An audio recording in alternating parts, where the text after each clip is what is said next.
Good morning and welcome to Bloomberg Quint, India's first digital live streaming business news service. I'm Neeraj Shah and you're watching Indian Open. Let's go straight to the headlines at this hour. US President Donald Trump has threatened Iran with the use of overwhelming force and obliteration in retaliation to any attack on the US. US Secretary of State Mike Pompeo will meet External Affairs Minister S. Jaishankar later today. Diwan Housing Finance repaid only 40% of the commercial paper that was up for redemption. On Tuesday, 12 lenders were paid proportionately. A consortium of lenders led by Axis Bank has approved Adani Power's acquisition of GMR Chhattisgarh Energy.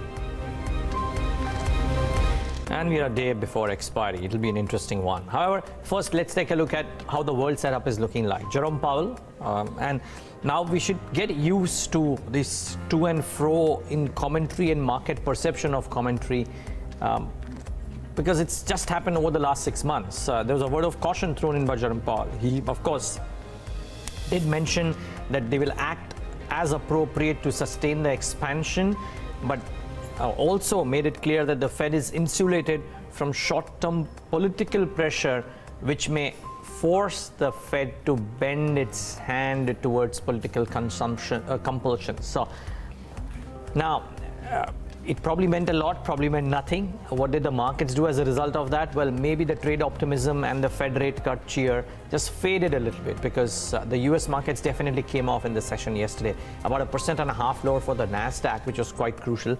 S&P 500 down about 1%. And that's probably played its part in how the Asian markets are doing in the session today as well. It's a mixed bag of sorts, but largely bent towards the red. In fact, a couple of those indices were trading in the green about when they started off, but now trading in the red across the board. And the SGX Nifty 2 is showing signs of that. So maybe a mildly lower start after the brisk uptick that we saw in trade yesterday. That was largely in part due to what happened to the heavyweights. We were talking about this for the last 2 days, that heavyweights needed to put their hand up in order to perform, and this is what happened in trade yesterday. If you look at that rally that came into the Nifty, largely led by what happened to Reliance, HDFC Bank, Axis and ICICI Bank. The heavyweights put their hand up and made their presence felt, as a result of which there was support in the market yesterday.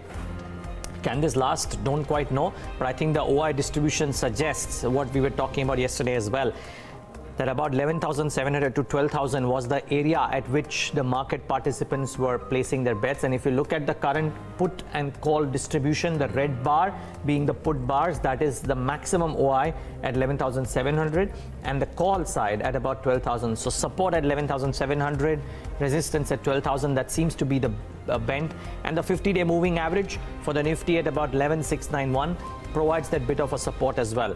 The OI addition as well as the 50-day moving average seems to suggest that traders are betting heavily on the markets not cracking below 11,700 for this series at least. So you got to keep that at the back of your mind. Indians would be a happy lot. We've been highlighting this every day, but it's important to show what the other asset classes are doing as well. Yesterday we were speaking at length about Bitcoin. It's about 12,000 years, but gold, largely from an Indian perspective, gold has continued its move upwards, now northwards of 14,000. This is of course what is showing what the behavior is in the US markets, wherein jewelry sales are climbing as the gold rally is high, going up again. But from a trade perspective as well, the kind of positions and the OI on gold futures across various bourses seems to suggest that there is some optimism that is there around gold. Let's wait and watch if that lasts. So, well, Indians, traditional holders of gold, should be a happy lot. However, out here, what we try and tell you is what are stocks likely to do, what the market is likely to do in the near term to the medium term. So as we said, the band 11,700 to 12,000 for the expiry, and specific stocks in focus today. DHFL, very important. We'll talk at length about it, so I won't dwell too much on it. But remember, what they've done is they've made a proportionate payment of about 150 crores to maturing commercial papers. They've said that the balance 225 crores will be paid once positive cash flow improves. Why is this important? We'll tell you on first word. But yeah, let's wait and watch how the market reacts to what is arguably a part payment from Diwan Housing Finance. ICRA's downgraded Reliance Power. It's a penny stock, but it's important to bring out what's happening to AG Group stocks on almost a consistent basis. Brickworks has downgraded Reliance Capital or Reliance Infrastructure, if I'm not wrong, and ICRA's downgraded Reliance Power. The short-term and long-term ratings of Sasan Power have been downgraded as well. the deterioration in financial risk profile is behind the key reason behind the downgrade. Reliance Infra is out of the F&O ban. It'll be very interesting to see what happens to the ADAG group stocks in the session today.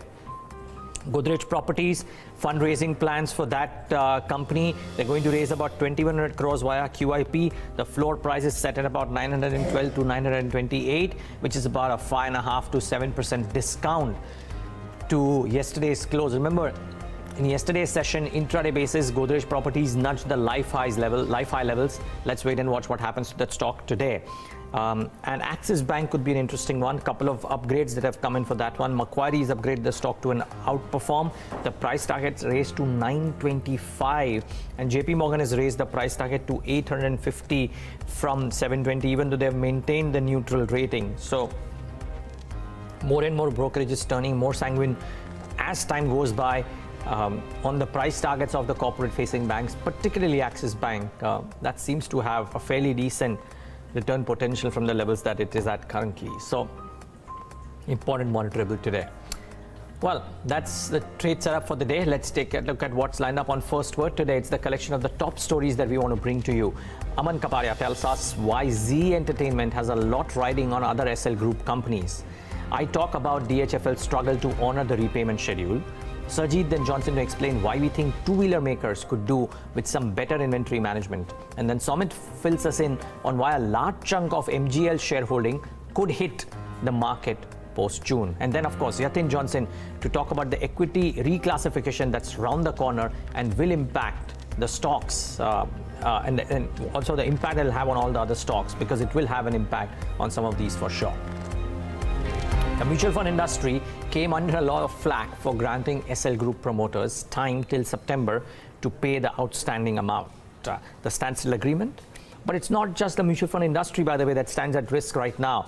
A group company, Z Entertainment, no less, had also lent money to the two companies which have entered into a standstill agreement with these mutual funds. That too at a time when these companies were not performing very well.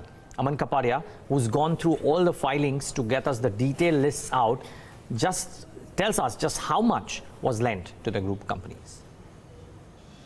Z Entertainment's promoters are desperately looking for a buyer, and a transaction could actually help Z recover its loan to SL Group companies. The flagship company lent a total of 159 crore in last financial year to three promoter entities, Widescreen Holdings, Conti Infra Power and Edison's Infra Power. While intergroup borrowings are not uncommon, what's interesting is that loans were extended to these companies despite them reporting substantial losses and little or no revenue in FY18. Two of the three companies, Conti Infra Power and Edison's Infra Power, are in fact the very companies that have entered into standstill agreements with the mutual fund houses. Kotak Mutual Fund has not been able to repay its unit holders in full, and HDFC Mutual Fund has had to roll over a scheme and delay the repayment.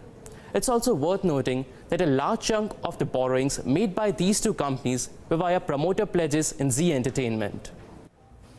Well, and that stock has been under a lot of flack the last few days. Yesterday it ended in the green, but was down 4% intraday, and that's quite a bit of a recovery, yes, but it's come off quite rapidly from those 355 levels all the way to 335 yesterday before recovering a little bit. Let's wait and watch what happens in the session today. The story is pretty interesting, as is the story on Diwan Housing, because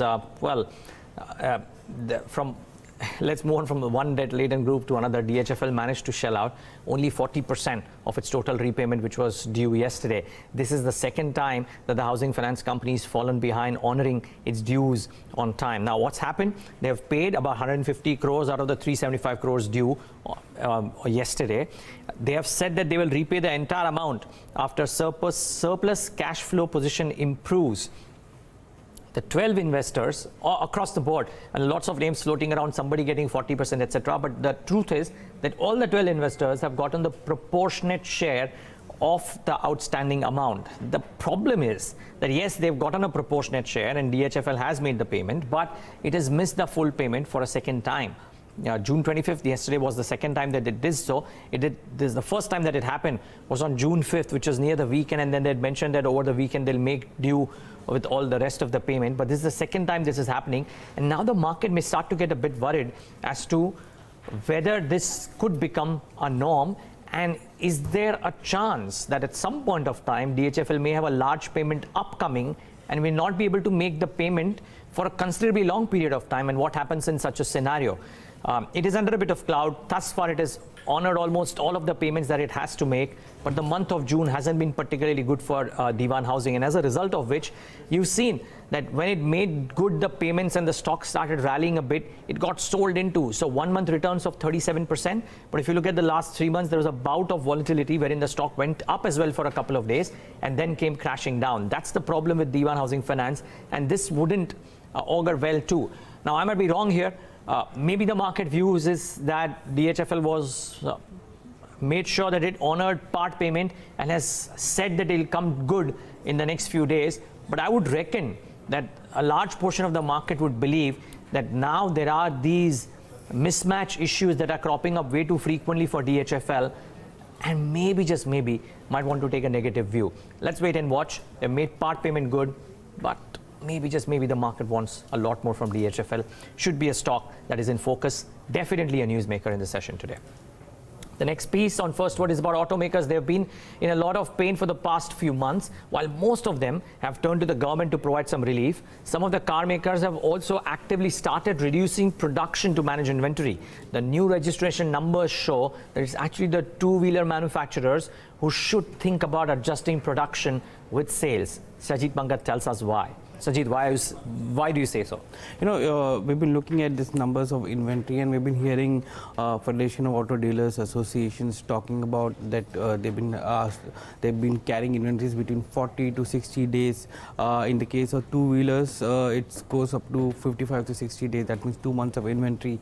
And in the last 1 or 2 months, we've seen a lot of car manufacturers adjusting production, reducing shifts as a result of the stocks which are getting piled up at the dealer level.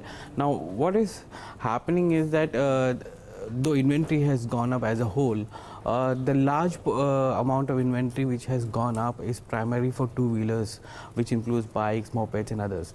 We've been looking at the registration data, which gives you a daily and monthly data of what is the actual retail sales which is happening on the ground level. Remember, SIAM data which comes in is a wholesale data. It's a data which the company is selling, or any car or a bike that goes out of the factory gate. Yes. It's recorded as a sale, but that sale may not happen actually. The sale, it goes to the godowns or warehouses of dealers, and they stay there for a while before it actually translates into a retail sale. The retail sale is captured through a registration of vehicles which happens, and which is now been centralized in some form by the government, and so you get to know good idea of what actually is happening on the ground level. There we have seen that the retail sales of, though everything has been slowed down, we continue to see a huge push from the manufacturers of two-wheelers towards the dealers, as a result of which the monthly inventory is getting piled up. Yeah, Fada was saying this too, right? Fada was saying this too. Remember, they were carrying an inventory of 30-35 days. Now, over and about that, on a monthly basis, additional inventory is getting piled up on a month-to-month basis for them. Okay, so just before you get to numbers, let me get this straight. You are saying that there was inventory that was piled on, and manufacturers are still pushing in the two-wheelers to the dealer. Yes. Okay. So what happened is that over the last few months, people used to carry 30 days of inventory or 35 days of inventory. Now those has been pushed to roughly around 45 to 60 days. So almost inventory is getting doubled up. Now look at the scenario here. To put in a perspective here, we had data of NBFCs coming in yesterday. In fourth quarter, we saw commercial vehicles, two-wheelers, cars, lending to these coming down by mid-teens. minus 15% or 20% kind of fall which has happened in Q4, which basically means that there's no financing happening, or financing has fallen for them on the market for these cars, especially two-wheelers, CVs and cars which is there. We saw a parallel correction happening from the manufacturers of car makers, where Maruti and others have curtailed some bit of production, so that this is, remember, the carrying value for a dealer, for a car maker, is much higher because prices of cars are much higher, but in terms of bikes it's not that much high, right? So there is a push which has come in, and data has shown that if you look at the ratio, which is wholesale to the retail or registration ratio, it's very high, between 1 it's over 1.2. That's the ratio. That ratio basically determines that you are carrying a very high level of inventory on a monthly basis there, as compared to passenger cars and CVs, which has fallen below 1, which basically means that dealers are now selling more in the retail as compared to what is getting shipped to them. So they are using the existing inventory to as a destocking which is happening there. Sure, yeah. Now if you break it down into the 4 categories of two-wheelers, three-wheelers, passenger cars and commercial vehicles, we find that the biggest culprit are the two-wheelers, because two-wheelers by volume are the highest, but in terms of the inventory built up is also high. The percentage inventory built up is also high for them, and so we haven't seen any news of two-wheelers cutting down or curtailing these sales or wholesale sales. I don't know whether the June numbers will have it or not, but so far it's not, and so far the retail sales for June are also not looking such great. It's little bleak as of now. So it's a question of when this correction is going to happen, and because financing at the ground level is now curtailed, the inventory build-up will continue unless the manufacturers take steps to adjust inventories. Okay, Sajid, how have we gotten access to this data? Okay, all these data are public data. Okay. It's a question of where you need to just check that. The SIAM data is released on a monthly basis, so it gives you wholesale number for the domestic sales. This registration data are available in the various websites of Ministry of Road. Okay, so you access it to various public information data. Okay. Data, and it captures all the registration which are done by Vahan portal, which is across the country. Roughly there are 1400 RTOs which do registration in the country. More than 1200 are been captured, but the 1200 has more than 90-95% of the registrations done. So it gives you a good idea of where the inventory is getting built up.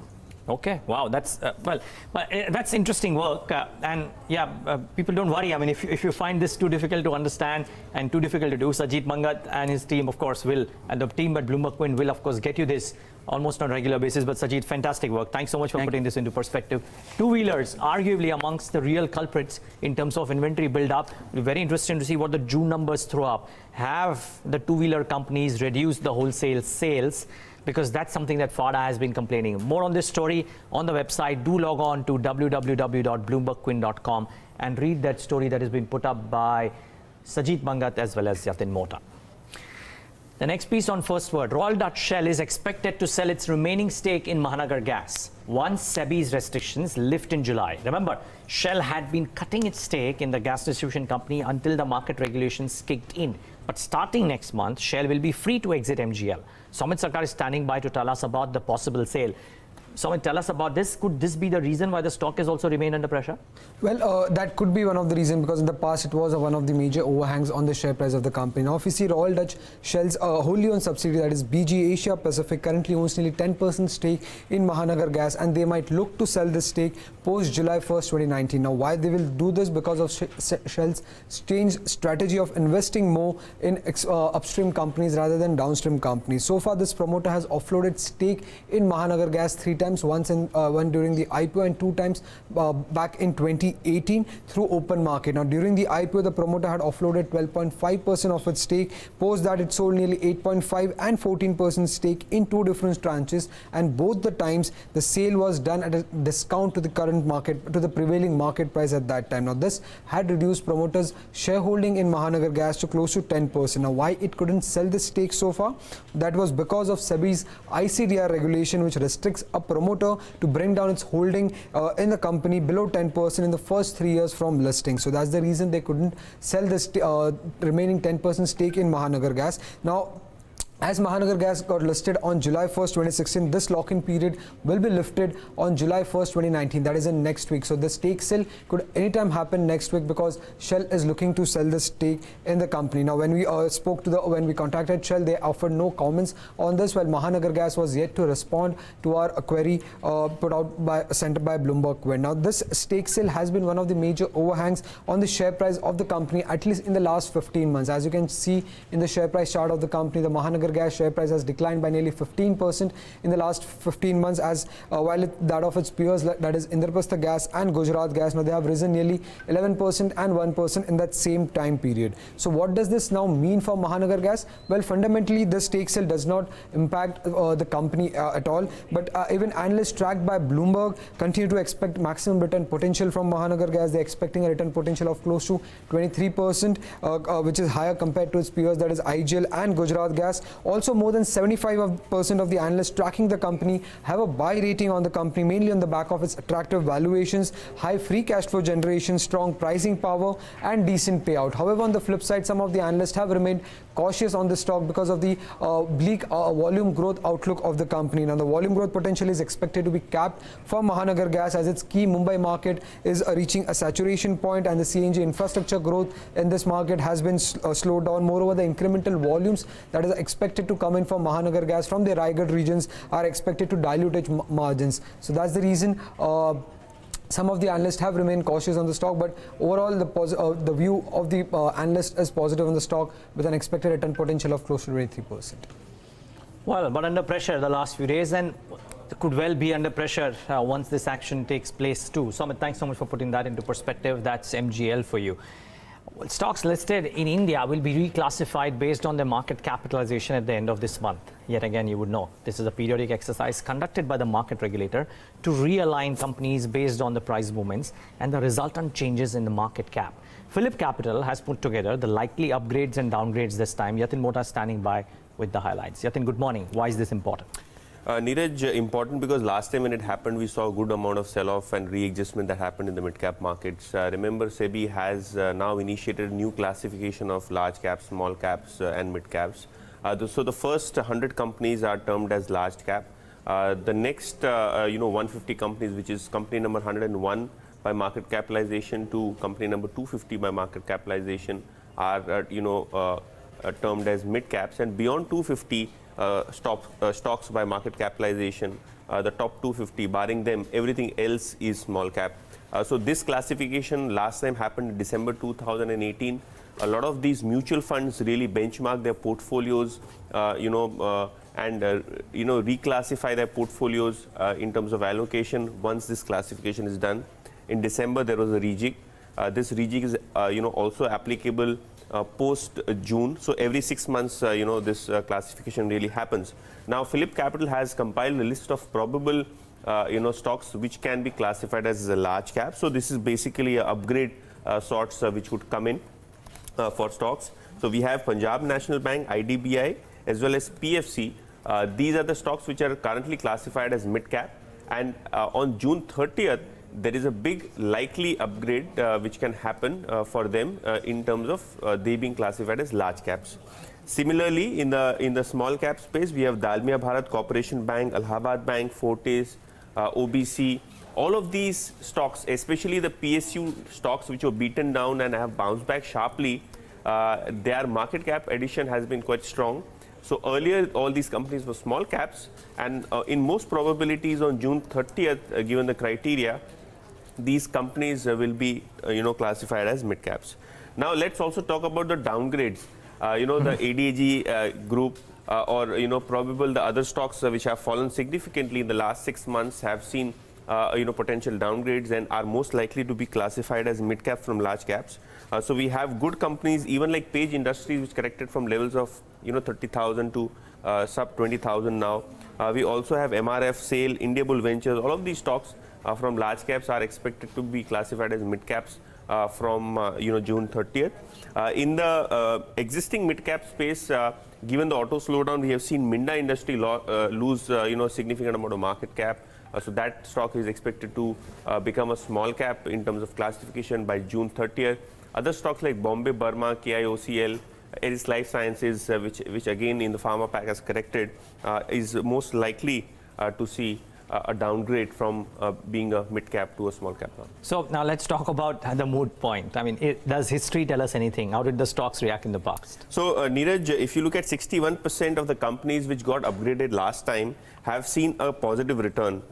This is as of yesterday, in terms of the price which opened. And also, if you look at 74% of the companies which got downgraded last time have given negative returns. Mutual funds in terms of classification are expected to stay invested in certain amount of mid cap, certain amount of market capitalization. All of these mutual funds and, fund houses, especially, those who follow the MFI benchmarking, do have changes in their portfolio according to the classification of mid cap, small cap or large cap. If you look at the history, the recent history, clearly nearly 2/3 of these stocks which got downgraded have seen further weakness, so to say. So let's see how really does the pack from here on really do, because last time there was this SEBI classification which happened, led to a lot of surprise on the street. This time there will not be a surprise, but clearly there could be some portfolio rejig that could happen, especially in favor of these PSU banks. Okay, let's wait and watch what happens when this classification happens. But very interesting analysis, and the report put up by Phillip Capital gives us some inkling into what could happen. That's all that we have on First Word today, though. Lots more lined up on Indian Open. We discuss everything from trade tensions to geopolitics and the impact on the global economy and currencies, more importantly, with Hauzu of Commerce Bank. And as Emami promoters sell stake in the company, we talk to the group's director, Mohan Goenka, about the debt reduction plans. But after this break, a full tilt towards the day's trade. Stay tuned to Bloomberg Live.